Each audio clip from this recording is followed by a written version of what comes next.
morning.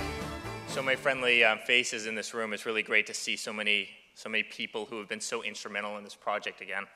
I have to say, on behalf of my father, my siblings, myself, our entire organization, certainly Andy, who's been instrumental in this project, it's really great to be here in Chicago to receive this award, really, because it's a place of our newest landmark, Trump International Hotel in Chicago. It's equally important and impressive to us to receive the 2009 award. This award's been given to many of the best buildings in the world, and this just once again reaffirms that we stand there with you. And I have to say, it's really just a true honor. And when I say we, I don't mean just Trump. I mean Bovis, I mean SOM, I mean the construction workers who are pouring concrete at 1,200 feet above the Chicago streets in the middle of winter.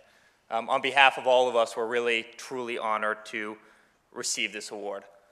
Trump International Hotel and Tower Chicago represents a decade of development from us, from the first time we saw the piece of land, to the time when we got the plans, to the time where we started building, and now 2 years of hotel management. And we've won every award in that regard, every accolade, from #1 new hotel in the country by Condé Nast to top 50 hotels in the world by Forbes. We really did this project right.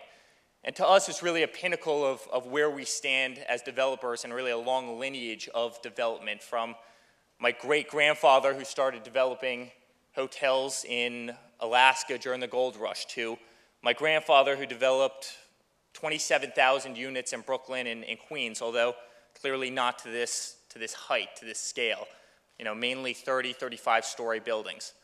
My father really wanted to change to that. He wanted to do something different. He wanted to go into New York and build big. He has the same vision as everybody in this room, all the architects and engineers. He was enamored by big buildings, and he did that very successfully. Trump World Tower, 40 Wall Street, which we bought, which was the tallest building in the world at one point, built in 1930s, which is still in the top 35 in the world. And now, as a fourth generation, it's really great to be here with all of you, representing Trump Tower Chicago, which is a building that I had a lot to do with and my father had a lot to do with, and as a fourth generation, it's truly exciting. This conference is about one thing, and that's building tall. It's about the engineering marvels that go into it. It's about the new advances, the new trends, whether it be green, whether it be efficiency. Building buildings quickly from a business standpoint is obviously important, but also doing it safely is more important. It's about the trends. And I have to say, and I know I speak for a lot of people in this room, but oftentimes when you get caught up with the details, you get caught up with the minutia of building these towers, you fail to realize what we did. And I think David hit on many of the facts. We built the second largest tower in the US, right after the Sears Tower. We built the tallest concrete structure in the world, which is, I think, probably the most relevant point to everybody in here, and exactly how we did that and the engineering associated with that. The tallest building in 35 years, and the 8th tallest building in the world, and it's really quite a testament to us. And as everybody knows, you have to have the right recipes for success. It's beyond just having a piece of land, and we certainly had the best piece of land in Chicago. But you need a great team, you need a great set of architects, engineers, builders. But you also need a government that's pro-building, pro-development, and we certainly had that here in Chicago. I think many of you would agree that if you proposed our building, or many of the buildings that are being represented at today's council, in certain cities, both here in the US and around the world, you'd probably be laughed at. And it's really a great testament to Mayor Daley, to the rest of the people leading the charge here in Chicago, that we were able to do this great building and really add to the skyline. As for the industry itself, it's only getting bigger, no pun intended. It's only an industry that's held back by two things, and that's imagination, which is really limitless, and the laws of physics. And I think based on some of the buildings that are being built around the world, including ours, you can even get past that second limit. It's a reason why the top 7 tallest buildings in the world right now have been built in the last decade. And as Trump, from my standpoint, from my father's standpoint, as the next generation of this company, we're certainly going to be leading the charge the entire way. I want to finish by introducing somebody who's really been pivotal to our company. And Andy, not to date you, but I think the first project we worked on together was probably a Lego structure in your office when I was 7 or 8. So he's been, he's almost like family to us. He's been with us for 25 years and, you know, really a great person. He knows every concrete pour, every nut and bolt on this project. We truly couldn't have done it without him, and he's going to get into some of the technicalities. And I hand it over to you.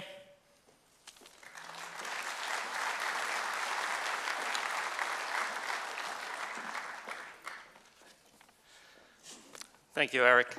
Very nice.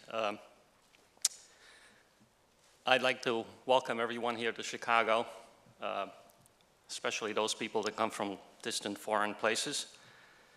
Chicago has become a second home to me over the past several years, and it's been a very welcoming one, and it's very exciting to be able to have this conference and to receive these various accolades for this project right here in town, with an opportunity for everyone to actually visit the building. We had the cocktail hour last night. I hope many of you are able to stay there. The hotel is the best hotel in town as far as I'm concerned. And we're happy to prove that to you as soon as you check in. I'm going to move through a few of these pictures. I'm sorry.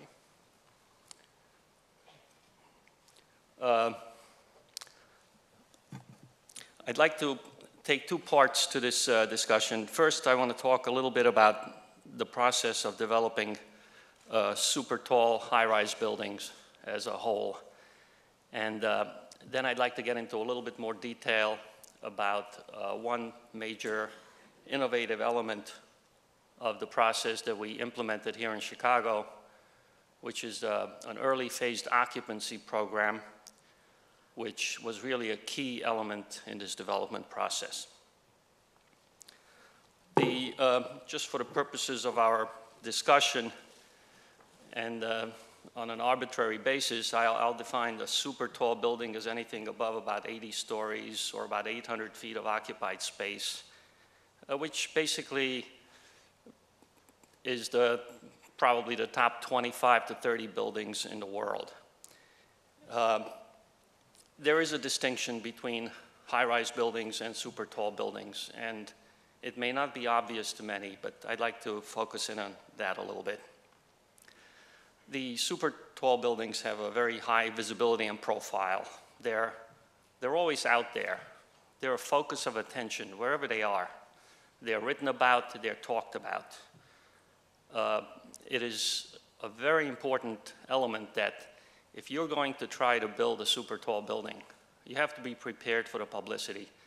And obviously you want that to be positive, which means there are additional factors and pressures to make sure that it is the highest quality building that you could possibly build, that it will become a real icon and a major positive element in the location where it's placed, as opposed to an albatross or something that's derided by everyone. It is a high-risk proposition. As you can appreciate, the landscape around us is littered with renderings and sometimes even partial remnants of grandiose plans for great buildings that were not able to be completed or not able to be started even. So the risks have to be evaluated, and you have to be able to have the wherewithal to jump into a major undertaking. Some of the basic ingredients for a super tall building: you need a central location, a large site. You need a place that can support not only the structural and physical infrastructure, but the economic and the people infrastructure. You can't put a super tall building in the middle of a farm. So Chicago obviously was a great location for us. We had a wonderful spot right on the river, the high visibility, and it made it a natural place to try to do something really big. In addition, you need to have your motivation and a vision, and you need to be able to have the determination to go forward under difficult circumstances, which always arise during the course of the process. The positive economic outlook is another one of those intangibles. We all know that the economies, especially in the real estate business, go up and down. So the cycles are always present. And all of us would like to be able to predict what those cycles are. Unfortunately, I don't think many of us can very accurately. Best we have is the outlook at the time when you decide to go forward with a major project. At least you want to have the outlook that will look like it's going to get you through and be able to complete it within a cycle and within the economics that make it work for you. A couple of slides I'm going to go through quickly, show the location, the central location right on the Chicago River. Some of the major elements of Trump International Hotel and Tower, 2.6 million square feet, 90 stories, approximately 800 hotel and condo residential units, major banquet facility, retail at the riverfront, the Riverwalk Plaza, which is a major benefit to the city as a whole. We're opening up the riverfront and creating green space along the riverfront that was relatively sparse and hard to find in the past, and we're very happy to be able to do that. In terms of the challenges for super tall building, typically they don't fit into normal zoning regulations, so they require a process, a legal process to go through an entitlement and zoning process. That takes time, takes money. The large size of a super tall building, and when a building is very tall, it is virtually always very large. So there, aside from the tall aspects of it, it usually doesn't work for single use. And to make it function properly, it becomes a building with multiple uses. Well, the multiple uses provide multiple complexities not only in the design, in the marketing, in the financing. The size of the project is usually very large economically in terms of cost. Therefore, your financing options are limited to a handful of the biggest financial institutions. Additional challenges are clearly the economy as it goes up and down. There are numerous construction-related challenges, both from the point of view of the technical elements as to how to do something that's bigger and more innovative than has been done before, but also the business elements, trying to find the right contractors and the right personnel who can handle something bigger than what's been done before. So you don't have the benefit of extensive track records that you can rely on as to as to the team that you put together. So you have to be innovative.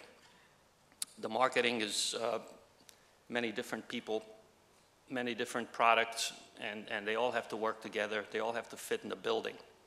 Last but not least, excuse me,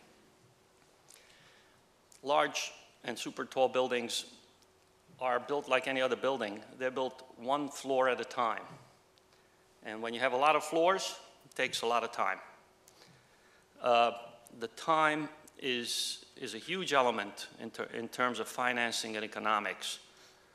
And phased occupancy is one of the elements that allowed us to shorten that time by occupying the building on its lower floors before the upper floors were finished.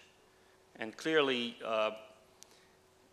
I'm sure everyone can visualize the idea. If you're building 90 stories, you may have 30 stories finished at the base of the building while the rest is still continuing. And to have those 30 stories of finished buildings sitting there idle, providing no benefit economically, and using up resources in terms of maintenance and upkeep is a major drag financially on the project. In order to avoid that drag, we implemented an aggressive program of phased occupancy. I will get into that in a minute. Just briefly on this slide, As Eric mentioned earlier, this project is approaching its 10th year since early pre-development discussion started. We started working on this building in 2000. It took 2 or 3 years to put together the concept and the idea, to assemble the team, design team, construction team, and so forth, and to get through the zoning and legal process. By November 2003, we opened the sales office and started selling condos, and that sales program took off in a terrific, wonderful way. And immediately we went into final design and moved forward with the project expeditiously. The Sun Times building was demolished starting November 2004. We started construction with rebuilding the Wabash Viaduct, which is one of the elements of the city approval process. There was a viaduct in front of the building that was approximately 80 years old and was in bad condition, required replacement, and we agreed to do that replacement for the city of Chicago. That viaduct was done by the end of November 2005. During part of that time, we were doing the caissons and foundations, and started the superstructure in early 2006. Here are a few photographs of the building under construction. You see on the left side is the foundation being started, then partial building in the middle and further up. By January 2008, well, just to take a step back, first superstructure construction started January 2006. Almost exactly 2 years later, January 2008, we started occupying the hotel portion of the building, basically the first 28 floors. Thereafter, we occupied the rest of the building in phases throughout the rest of 2008 and into the middle of 2009. Completion is just about now. And the last interesting part was the placement of the spire on top of the building, which took a helicopter and a lot of scheduling issues to get it done, and it was exciting and fun. To talk about phased occupancy, the design goal of a phased occupancy of a building is essentially to stack a series of fully functional buildings, one on top of the other. Because this is fairly complicated, it is absolutely vital that this process be incorporated into the design, very early conceptual design of the building. It affects every aspect of the building, and if it's not incorporated in the early design, if somebody has a design for a building that's all finished, basically CDs or even completed design development documents, to go back at that point and try to insert a phased occupancy program is virtually impossible, and it would entail significant redesign and delays and so forth. So it is important for anyone here who's thinking in terms of a super tall building to consider that that process has to be incorporated from day one. At the very first occupancy, where in our case, we occupied the first 29 floors of the building, we needed complete permanent utilities. We needed life safety systems, fully functional. We needed heating, ventilation, air conditioning, electrical, plumbing, all the creature comforts in the building, the lobbies, stairways, elevators, and some buffer floors to separate the occupied portions from the construction areas of the building. When we started the planning process with SOM Bovis and various other consultants, we knew that the time frame for this project required a phased occupancy. It was a vital element in order for the economics of it to work. The first thing we had to consider very carefully was the local codes. This is a very important element. Most local codes, including those here in Chicago, are not very accommodating when it comes to phased occupancy the way they're normally written. Most of them have been around for dozens of years. They're not updated, and they just don't consider phased occupancy because it is not that common, and it is a lot of trouble to figure it out. So they generally deal with buildings when it's all done, it's finished, you can move in.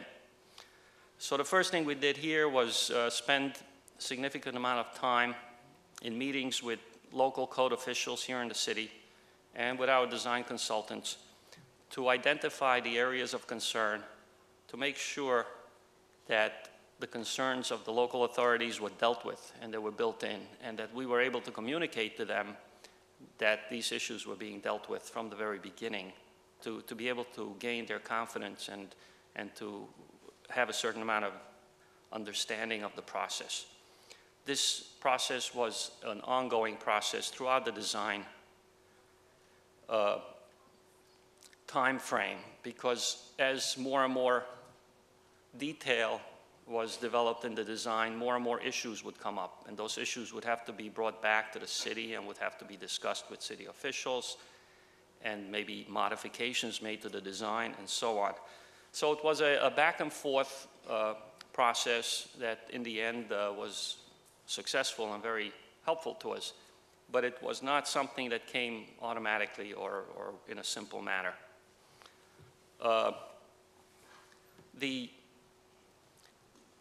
Once the design process is completed, the implementation is certainly no picnic.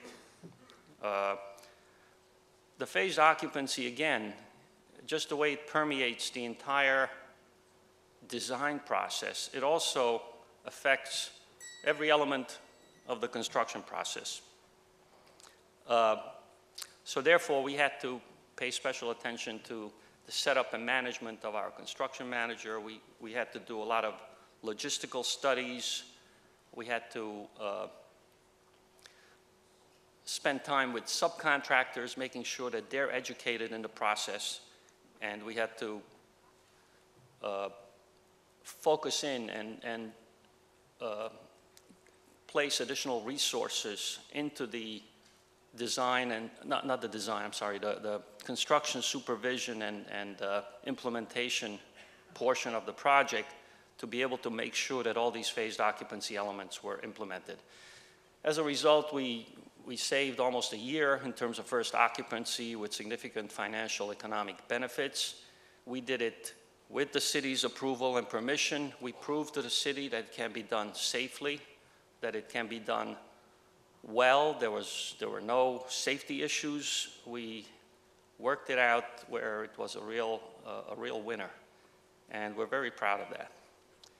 And just to